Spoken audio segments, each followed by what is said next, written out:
Alright, so this is my actual last Tomb Raider video. I don't expect anybody except for me to ever watch this. But this is the final 30 minutes of the game, which also coincides pretty neatly with the final level. It actually took me like almost exactly 30 minutes. What I'm doing here right now is something that I was known to do throughout the entire game, which was to run back to the bonfire and sort of check in before going forward. A practice that makes absolutely no sense in this game, or perhaps in most games, but it was sort of beat into me from my years of playing Dark Souls.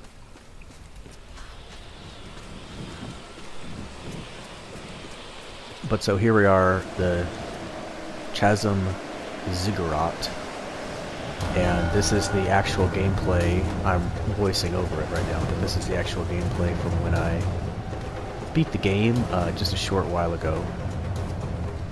And this is my first and only playthrough of this area. So I thought I would just sort of watch it and comment on all the different things that I'm doing and all the different things that are in the level as a final way to document the fact that I played this game. So this final level is a combination of platforming and battling. So we use the old arrow into the craggly wall technique. This was a skill you don't get until later in the game, but there it is. I think this made for a little bit more realistic of levels to have this craggly wall instead of the ropes everywhere. It was a little bit unrealistic before that the ropes were set up in all these convenient places. But it also helps for gameplay because it can transition you from the rope to immediately climbing a wall, which has some functions. Now at this point in the game, you know, one of the things you come to learn about this game is that when there's going to be enemies to shoot, Lara takes her... I'm going to call her Lara. That's how her name is spelled. Everyone just calls her Laura, but when there's going to be enemies to fight, Lara takes her gun out. So as long as it's on her back, that means you're in like a safe spot. But you never know when a safe spot's going to turn into a shooting spot, so I was always very nervous, like around any corner where there are going to be enemies to fight. Now, just before this area is a really, really big fighting level with the ancient undead samurai or whatever they are who guard this place. And there was a ton of guys across a pretty long level, so I was pretty convinced that I wouldn't have to do any fighting for a while. I was even wondering if there was going to be any more fighting at all in the game, or if that was it. It turns out there was more fighting.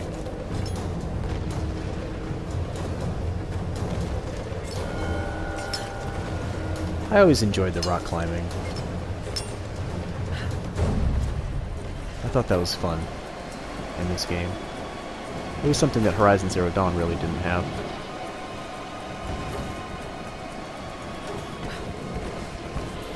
This puzzle took me a strangely long amount of time to figure out, and when I did finally get it, I'm not even sure if I did it right. I mean, I knew immediately that I had to swing that bell into the door, because one of the things about this last level is that it kind of repeats a lot of things that you've already done earlier in the game, so I had already swung bells into doors. I knew that's what I had to do, but getting the angle right was hard, and at first I thought that it might have required 2 swings. Like swing the bell out to get it in front of the door and then grab it again. Although now that I think about it, that really wouldn't work physics-wise, but I thought maybe that's what this was about, that this was like a complicated double swing type of deal.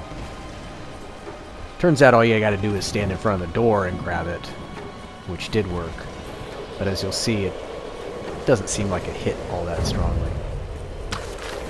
Since there's going to be a minute while I'm trying to figure out this door, I want to talk a little bit about this game as a reboot You know, I just finished the game, I watched the ending, and it wasn't a very complex ending. It had only a very short scene where Lara's on the boat, and they're like, okay, we're going home, and she's like, I'm not going home. And she gives this little line about her dad was right, there's so much like adventure to be had in the world, or something like that. And I'm thinking to myself, like, as a standalone origin story, this game really is not very good. Laura is totally undeveloped. The character growth throughout the game is absolutely minimal. In part, I think, because she doesn't have very many conversations with NPCs. She really doesn't... You don't really watch her transform from like an innocent person into an adventurer. She's shooting people immediately. She has like incredible adventuring skills from the very first level, and fighting skills from not too far into the game. By the end of the game, she's doing absolutely insane things, like such as are in this level, that you would think like only a very seasoned, you know, warrior could do, and adventurer. And I think part of the reason is because... Okay, here's where I finally figured out. You know, I played this having never played any Tomb Raider game, ever. And so I thought, see how that worked? I don't even think that was supposed to work that way, but I played this having never played a Tomb Raider game of any kind. And I think... And I knew it was a reboot, so I thought that would work out. Like, I thought that I would be basically I would be told the story from the beginning, you know, and I would sort of... It wouldn't matter that I was lacking all the context of all the prior games. But now I'm thinking that the people that made this game, they really... What they had in mind was, like, a reboot for an audience that already knows everything about Lara Croft. Like, it was a reboot in a sense, but it wasn't really meant to establish this character from scratch. I think they fully intended the audience to already know a ton about this character. I feel like they really knew her so much that they didn't need a lot of development in this game. And so there wasn't a lot of development. And I think there are like references in this game to things that maybe you would only know from prior Lara Croft games, like the use of this word survivor. You know, there's this part where Mathias, right before this part, you encounter Mathias out there, and he's like, you have to survive, it's about surviving. And then when the end credits are rolling, they say, a survivor is born. And then in the credits they talked about survivors who like worked on the staff. So obviously there are like things that you're supposed to know about. Everything we could to slow them down. Thanks, Reyes. Get to the boat. If I'm not back. We're not leaving without you. So at this point in the game, I'm still very nervous about running into a battle. And I just saw a bunch of soldiers, so I'm thinking, okay, how is it going to make me fight them? And I thought, are they going to chase me now? Like, am I going to start seeing them come pouring out that door trying to get up to where I am? So I thought, okay, I'll just stand here and shoot them. Or at least confirm that this isn't some kind of time race segment of the game. So that's why I'm just sitting here doing nothing, because I'm waiting to see if enemies are about to start showing up. And if they do, I'll fight them here, because this seems like a advantageous position. Although honestly, I kind of doubted that would be the case, because there's never been anything like that in this game.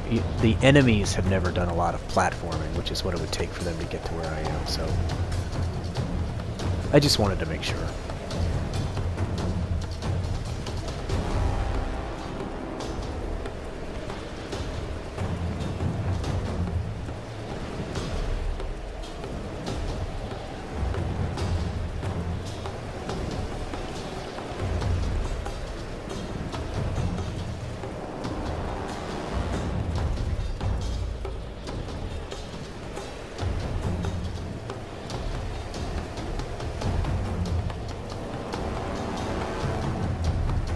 now I'm ready to move on. Whenever I would go through levels in this game, I would always go very slowly. I would actually use like the walk function, you know, where you just slightly tap the stick. Because I just was always living in fear of ambushes. Which the game did have a few ambushes, like where just a random guy would jump out or drop down from the ceiling and rush at you. And it was the kind of thing where if you're just running through the level, you'll just run right into him. But if you're walking slowly, you'll have time to kill him. Here I'm still checking to see if anyone's following me. One of the things I learned about this game is that they did a lot of stuff where, like, if you had to make a jump from one area to another, landing in that new area would, like, trigger, you know, enemies to spawn or enemies to come out from a location. So after I made that big jump, I just wanted to check to make sure, like, that wasn't going to trigger a bunch of guys to come chasing me.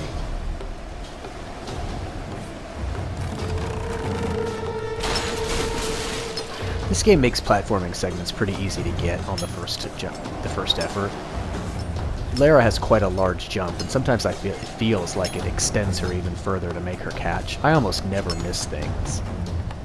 And I like the way it slows time down. It basically made it fun and not too hard, and I kind of like that.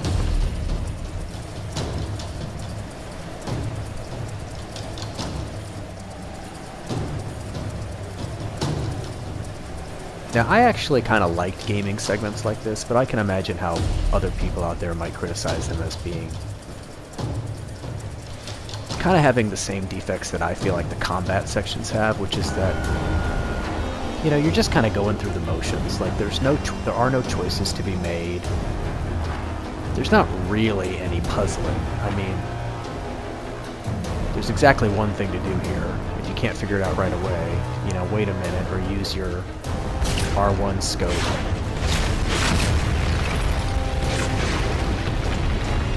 I mean, when you're doing these like platforming sections, there's always exactly one thing to do. It's simple as pie to figure out what it is. So it really is, you're just kind of going through these motions, and they're kind of fun in a way, just because they're kind of cool. Lara's doing cool things, but it's not like the most deep gameplay. And I think the combat is the same, for all the same reasons. It's kind of like there's only one thing to do, and you just kind of go through the motions. Of course, I did play on easy mode, and I've questioned whether or not on hard mode there may have been more choices to make. That's my big criticism of the combat in this game, is that there aren't a lot of choices to make. It's all just sort of, there's one thing to do, but maybe that's a side effect of easy mode, I don't know.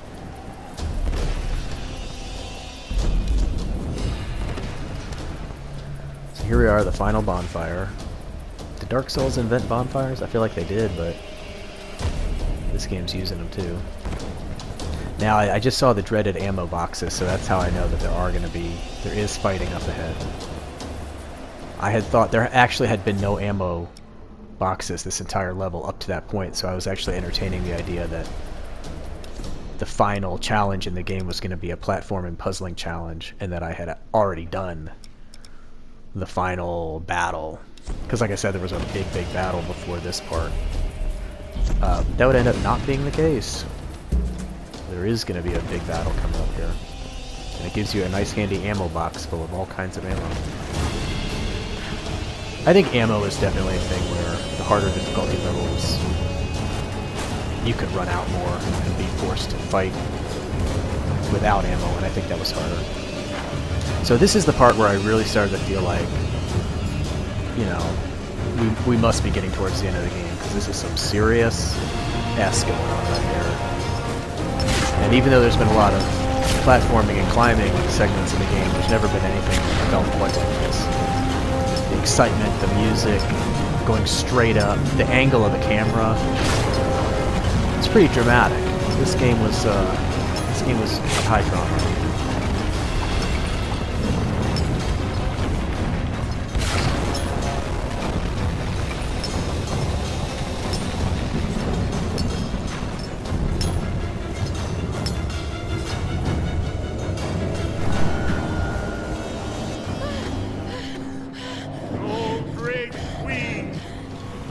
the trials, I have brought you the vessel. Pour forth and return to this mortal toil. Pour forth and be reborn. Pour forth and awaken.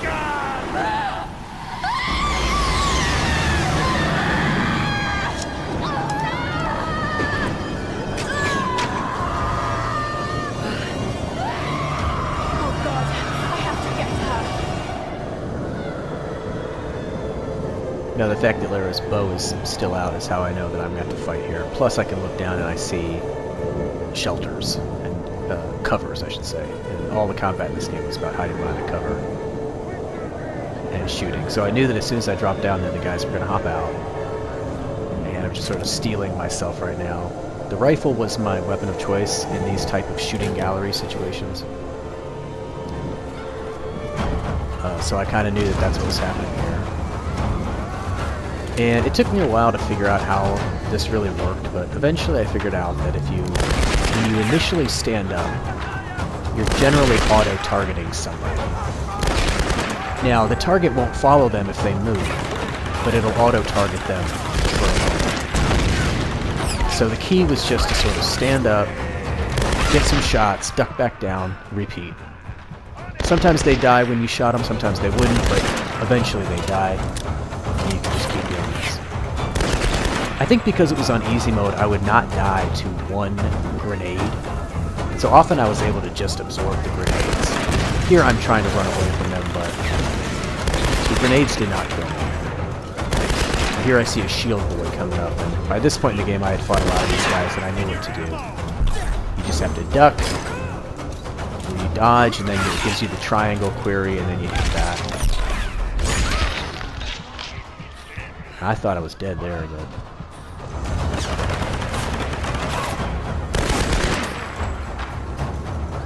The melee combat in this game was definitely a lot easier than like Dark Souls and Horizon Zero Dawn because of the quick time triangle thing. Basically, you duck, and then if you successfully duck, it lets you kind of it lets you line up that triangle, and then if you get it, then the move is the counterattack is executed. It's automatic.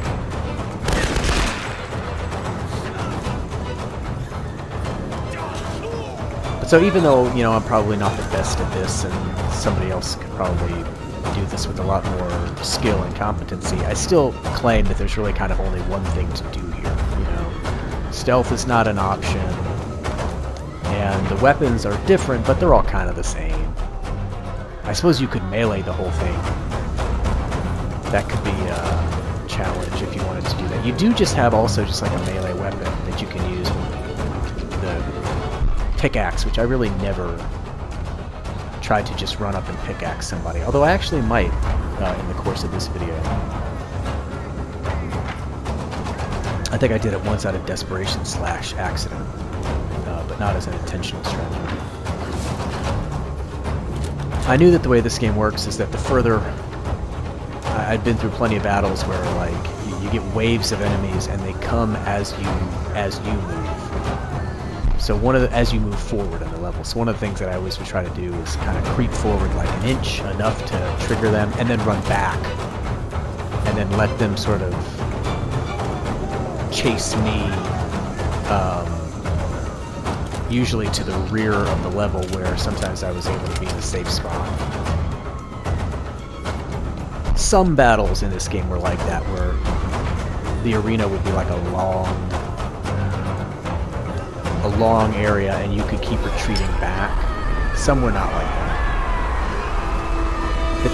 My least favorite was like where Lara would jump up to a window and just sort of hop through it and just drop into a room that had a bunch of enemies and there was nowhere to retreat to. Those were my least favorite types of battles. There were a few of those like that in this game. Not here in this final segment.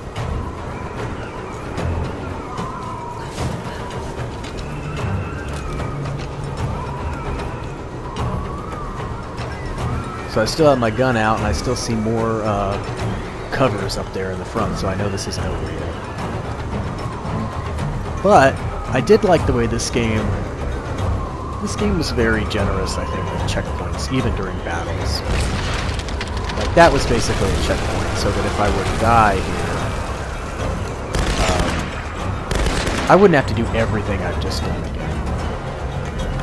That's me trying to retreat, but there was nowhere to go.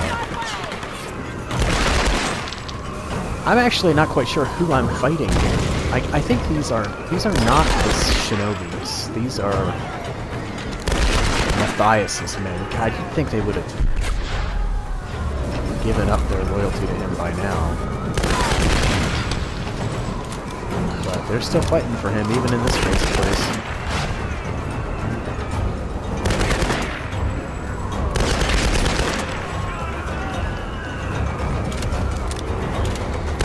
I think I'm getting close to running out of rifle bullets. And then I have to switch to the pistol. And I think the rifle, you know, was ultimately more destructive. It got off more shots per second than the pistol did, but it didn't feel very different to use the pistol as opposed to the rifle. It had the same distance. Maybe if the pistol didn't have distance, that might be one interesting thing.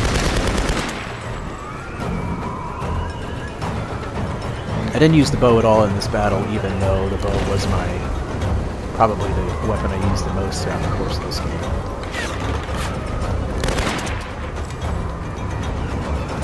A fully charged bow shot would most often kill guys with one hit. And it had the same auto aim that the rifle has, where if you just stand up, you'll be immediately targeting somebody. Alright, now here, this part, this was a new level of challenge in this game to fight not just two of these guys at once, but actually three. The third one shows up here in a minute. This was the first time that I had ever kind of gotten backed into a corner by these guys, and I just started dodging like a maniac. Dodge rolling like a maniac, waiting for the triangle symbol to come up.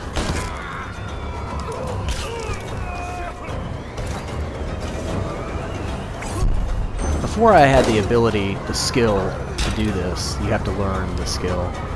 These guys were actually pretty tough. So you had to dodge their swing and then shoot them with the gun the normal way, and that was actually kind of hard. But after you learn the skill where you can get the triangle and just stab them with your arrow, it became pretty easy. I actually started to think that those were some of the easier combat situations.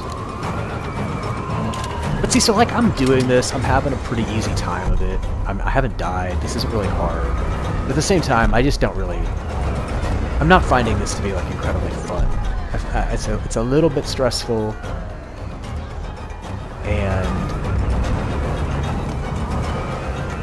it's not hugely satisfying. I don't feel like I'm doing anything great that I'm like proud of or anything like that.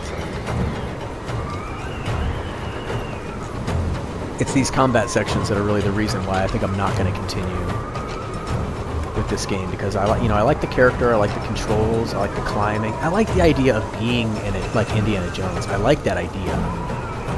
And I really loved the tombs. And I played all of them, and I finished all of them. But I really just wasn't a big fan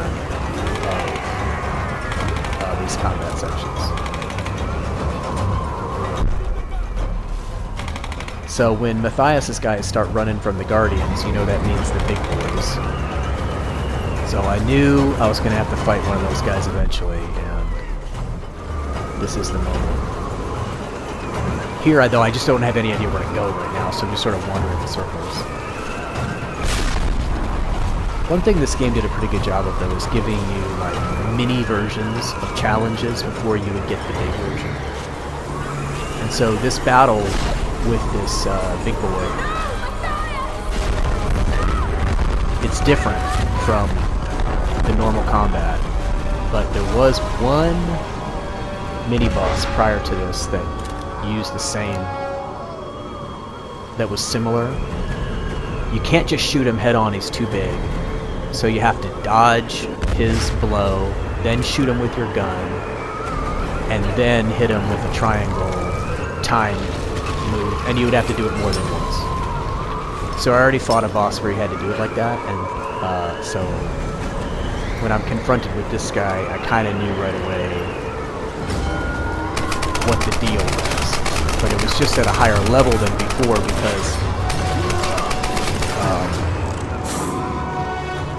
because of the other guys that show up.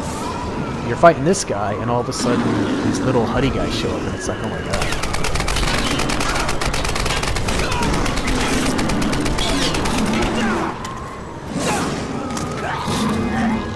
I always wonder, like, where did Matthias's guys supposedly come from? Shipwrecks I know, but like, were these American ships? Okay, so here's where I know basically what I have to do. I'm hoping for like a triangle, but it didn't give me one. I shot a grenade there by accident. And there too. So I realize now that like just dodging his shot just dodging him is not going to be enough. Shooting him in the face isn't going to be enough. I'm going to have to try to shoot him in the back. But it worked right there. So I'm able to get that move. Now I kind of know, okay, that's how I beat him. I just have to do that a few more times. But then look what happens. All these guys show up. And now I'm seriously getting nervous. I think if this was on hard difficulty, I would definitely lose. Especially if that would kill me. Because I get hit by that a few times. And at some point, I don't remember if there was a finite number of these little Huddy guys, or if they just started dying on their own.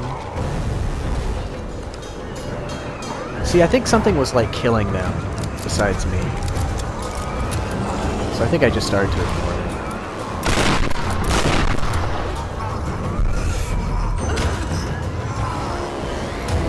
Alright, one more. Here comes some more guys though now, so I do have to deal with these guys. The shotgun is a weapon that I ignored almost the entire game. I'm struggling here, I'm struggling. Ugh. Just not getting it lined up right. Here it looks like, okay, it looks like there's no more guys coming. He's actually very slow. Once all the guys were gone, this was actually quite easy, but it just had to be able to turn around and aim fast, which I'm just not good at. I relied so much on auto aim during combat, and most combat didn't have you like going past a guy and then turning around to shoot him. It just wasn't really part of what this game did.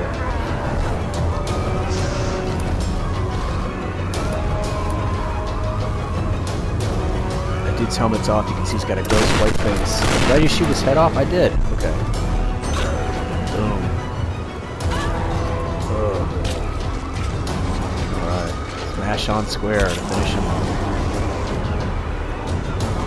Alright, well that's it. You know, there was actually one further part of the battle. There was a quick time battle, a quick time event battle against Matthias, which I did not record. I made the mistake of stopping the recording too quick. I actually died in that battle a few times. I had to keep repeating it. Because it only gives you a second to hit the right button, and I kept being too late. So I had to get some practice before that one.